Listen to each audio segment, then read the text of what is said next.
आज का जो अपना टॉपिक है वो है गाउस के नियम से किसी अपरिमित बोलो अनंत यानी कि अपरिमित मतलब अनंत चालक समरूप आवेशित परत है। ये जो पिछले टॉपिक में अपने पढ़ी थी वो थी अनावेशित परत। आवेशित परत के लिए अपने क्या निकालनी है, इसके मध्य बिंदु ओ से किसी बिंदु पी पर विद्युत क्षेत्र।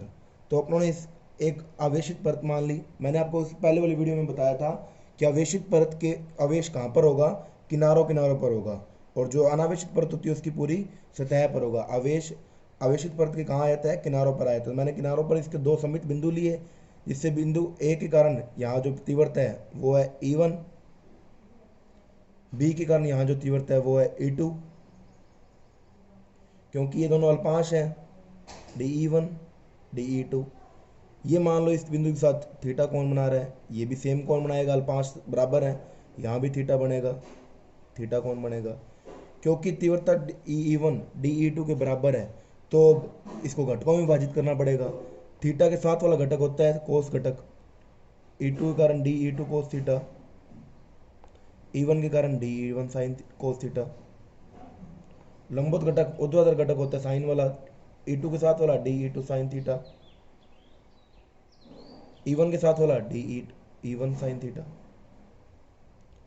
चित्र की ज्यामिति से एक बात स्पष्ट हो रही है कि जो D1 DE2 बराबर है, DE1 DE2 बराबर है, और साइन अपनों में क्या दिख रहे हैं, विपरीत दिशा में दिख रहे हैं। तो साइन वाले घटक आपस में कैंसिल आउट हो जाएंगे, जो तीव्रता बचेगी वो कोस के कारण बचेगी। लेकिन फिर वही बात, हमें निकालने किससे है, हमें निकालने गाउस के नियम से। तो कोस के कारण थोड़ी निकालेंगे, हमें लगाना है यहाँ पे गाउस का नियम। गाउस के नियम के लिए क्या जरूरी है, एक बंद सरफेस, बंद पृष्ठ जरूरी है। तो अब मैं इस आवेश को यहाँ पे पैक करने के लिए एक बंद पृष्ठ की कल्पना करूंगा। जैसा कि आपको दिख रहा है, मैंने अपने इस आवेश को एक बेलनाकार पृष्ठ की सहायता से बंद कर लिया। पहले वाले डायग्राम में तो अपनों बेलन को आर पार कर दिया था, इसमें क्यों नहीं किया?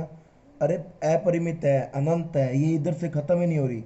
ये चीज़ है जैसे अपना हाथ है, इसको मैंने यहाँ वाले आवेश को परिबद्ध करना है। मैंने यहाँ तो बेलन फिट कर दिया, लेकिन ये अगर खत्म ही नहीं होगी लंबाई तो बेलन कहाँ तक रह जाएगा, अंदर तक ही रह जाएगा ना।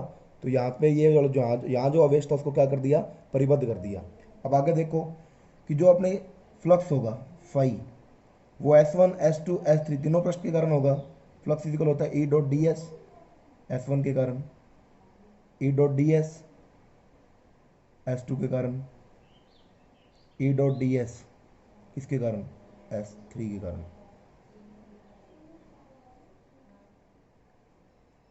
S1 के लिए बात करूं, थीटा जीरो है, यहाँ पे कोस आएगा, कोस जीरो वन हो जाएगा, ये तो चलो ठीक है। S2 के लिए बात करूं, S2 के लिए आवेश कितना है, अंदर आवेश है क्या इसके, नहीं है। आवेश जीरो तो विद्युत क्षेत्र की तीव्रता भी क्या होगी, इसलिए S2 वाला पृष्ठ के कारण फ्लक्स तो क्या हो जाएगा, कैंसिल आउट हो जाएगा। फिर बात आती है S3 की। S3 के लिए थीटा कितने का है, DS और E के बीच में 90 का, इनके बीच में 90 का थीटा है, कोस 90 क्या हो जाएगा, जीरो। तो इसके कारण भी क्या हो जाएगी, तीव्रता जीरो हो जाएगी, यानी कि फ्लक्स क्या हो जाएगा, जीरो हो जाएगा। तो जो खाली फ्लक्स बचेगा वो किसके कारण बचेगा, S1 पृष्ठ के कारण, ये तो जीरो हो जाएंगे। और क्योंकि यहाँ पे अपने पृष्ठ ले रहे हैं तो पृष्ठीय आवेश घनत्व सिग्मा इज इक्वल क्या होता है, क्यू अपॉन ए। क्यू की वैल्यू यहाँ से निकालें, सिग्मा ए, समीकरण एक। अब यहाँ वैल्यू पुट करो फ्लक्स की, क्यू अपॉन एप्सिलॉन नोट, ई बार आ जाएगा, डी एस का समाकलन करोगे क्या हो जाएगा, ए, क्षेत्रफल पूरा ए हो जाएगा। क्यू की वैल्यू समीकरण एक से रखना, sigma A upon epsilon note is equal E dot A से कैंसिल, सिग्मा ई की वैल्यू क्या बन गई, ई इज इक्वल बन गया अपना सिग्मा अपॉन एप्सिलॉन नोट। याद करो जब अपनों ने अचालक के लिए की थी तो तीव्रता क्या आई थी, sigma upon two epsilon naught, और ये चालक के लिए क्या आई है, सिग्मा अपॉन एप्सिलॉन नोट। अगर फॉर्मूले में ढंग से नजर मारो तो तुम्हारे को दिखेगा कि ई का आर के साथ कोई लेना देना नहीं है, आर फॉर्मूले में कहीं भी आया ही नहीं है। तो अगर ई और आर में ग्राफ खींचूंगा तो वो कैसा आएगा, एक कांस्टेंट लाइन आएगी, यानी कि आर जितना मर्जी बढ़ा लो ई के ऊपर कोई भी फर्क नहीं पड़ेगा। और यही बात करूं मैं ई और सिग्मा के बीच में ग्राफ की, तो ये कैसा आएगा, ई और सिग्मा के बीच ग्राफ कैसा आएगा, स्ट्रेट लाइन आएगा। क्यों आएगा, क्योंकि ये दोनों दिख ही रहे फॉर्मूले के अकॉर्डिंग समानुपाती हैं। नेक्स्ट जो अपना टॉपिक है वो है गाउस के नियम से समरूप आवेशित गोलीय कोश के कारण। एक आवेशित गोला है, आवेशित गोला है तो इसका आवेश कहाँ होगा, पृष्ठ पर होगा। वही बात, आवेशित चीज़ों पर आवेश कहाँ होता है, बाहरी पृष्ठ पर होता है, और अनावेशित के कहाँ होता है, पूरी सतह पर होता है। अब इस गोले के कारण हमें निकालनी है विद्युत क्षेत्र की तीव्रता। मान लीजिए इस गोले की त्रिज्या तो आर है, इससे स्मॉल आर दूरी पर कोई बिंदु पी स्थित है, इस पूरी स्मॉल आर दूरी पर बिंदु पी, यहाँ कोई बिंदु पी स्थित है। एक बिंदु दिखा दिया, वहाँ उसका क्षेत्रफल 5 मैंने ds ले लिया। इस बिंदु P पर यहाँ के अंदर से जो विद्युत क्षेत्र की तीव्रता E है, ये हमारे को क्या करनी है, ज्ञात करनी है। ये तीव्रता ज्ञात करने के लिए मेरे को एक गाउसियन पृष्ठ की कल्पना करनी पड़ेगी। क्यों, किस नियम से करना है मेरे को, एक गाउस के नियम से। और गाउस का नियम क्या कहता है, आवेश परिबद्ध होना चाहिए। मैंने आवेश को पैक करने के लिए यहाँ किसकी कल्पना कर रही, गाउसियन गोलाकार पृष्ठ की कल्पना कर ली, जिसकी त्रिज्या कितनी है, स्मॉल आर है। यानी कि जितनी दूरी पर वो बिंदु पड़ा था, यहाँ पड़ा था वो बिंदु, वही मैंने क्या कर लिया, गाउसियन पृष्ठ की कल्पना कर ली। अब जो अपना फ्लक्स होगा फाई, वो क्या होता है, क्यू अपॉन एप्सिलॉन नोट, और फाई की वैल्यू रखो E dot D S Q upon epsilon naught. E तो बाहर आ जाएगा, क्यों, इन दोनों के बीच पहले बात करते हैं थीटा कितना है। दिख रहा है तुम्हारे को, ई और डी एस के बीच में थीटा कितना है, 0 है। थीटा 0 है तो कोस 0 इज इक्वल क्या होता है, 1।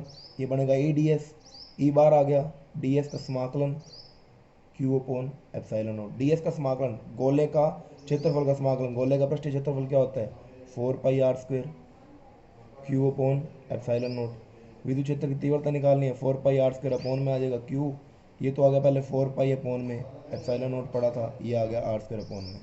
अब अगर सदिश रूप में दिखाना चाहो तो इसको k भी लिख सकते हो, 1/4π एप्सिलॉन नोट को। यहाँ सदिश लगा दो, वेक्टर लगा दो, k क्यू अपॉन r², यहाँ एक आंसर सदिश लगा दो। ये किसकी आ गई, एक आवेशित गोलीय कोश के कारण गाउस के नियम से विद्युत क्षेत्र की तीव्रता, जिसका ये क्या है, सदिश रूप है। सूत्र से एक चीज़ दिख रही है तुम्हारे को कि ई और आर जो आपस में क्या है, व्युत्क्रमानुपाती हैं। यानी कि ई और आर में अगर कोई संबंध पूछ ले तो ई व्युत्क्रमानुपाती r² के, दूरी के वर्ग के ई क्या है, व्युत्क्रमानुपाती है। ये तो हमने तीव्रता तब निकाली जब ये जो बिंदु था वो अपने आवेशित गोले के बाहर था। अगर यही बिंदु आवेशित गोले के अंदर यहाँ हो, सपोज करो ये बिंदु आवेशित गोले के अंदर यहाँ हो, तो यहाँ आवेश का मान कितना है, अगर अंदर अंदर निकालनी पड़े तीव्रता, गोले के अंदर की बात करें अगर अपने, अंदर कैसे आएगी, अगर वो बिंदु अंदर है तो अंदर आवेश का मान क्या है, क्यू कितना है, 0। और जहाँ क्यू 0 होता है वहाँ ए भी क्या होता है, 0। तो खोखले अगर आवेशित गोले कोश के अंदर तीव्रता पूछे तो तीव्रता क्या आएगी, 0 आएगी। तीसरा पॉइंट ये आता है कि अगर सतह पर पूछे, यानी कि जो अपना ये कैपिटल आर वाला बिंदु, स्मॉल आर वाला बिंदु था ना, अगर वो कहाँ आ जाए, सतह पर आ जाए, तो सतह पर अपने जो स्मॉल आर था वो क्या बन जाएगा, कैपिटल आर बन जाएगा। तो विद्युत क्षेत्र की तीव्रता क्या आएगी, पहले वाले फॉर्मूले में स्मॉल आर की जगह क्या कर दोगे, कैपिटल आर कर दोगे बस। तो ये अपने तीव्रता कहाँ का निकाल ली, गोले के बाहर, गोले के अंदर, गोले के सतह पर। अब अगर बात करें ग्राफ की, तो एक बात तो जब तक अपने ओ बिंदु से आर तक नहीं आए, ओ से एक दूरी मान लो आर, वहाँ तक नहीं आए तब तक तो तीव्रता शून्य थी, तीव्रता का मान ही नहीं था। और आर के बाद जैसे ही अपने r² पे पहुँचे तो उसके बाद तीव्रता क्या होने लगी, घटने लगी r² की फॉर्म में। तो अपने यहाँ क्या बता सकते हैं कि 0 से लेकर r दूरी तक तो तीव्रता का मान शून्य है।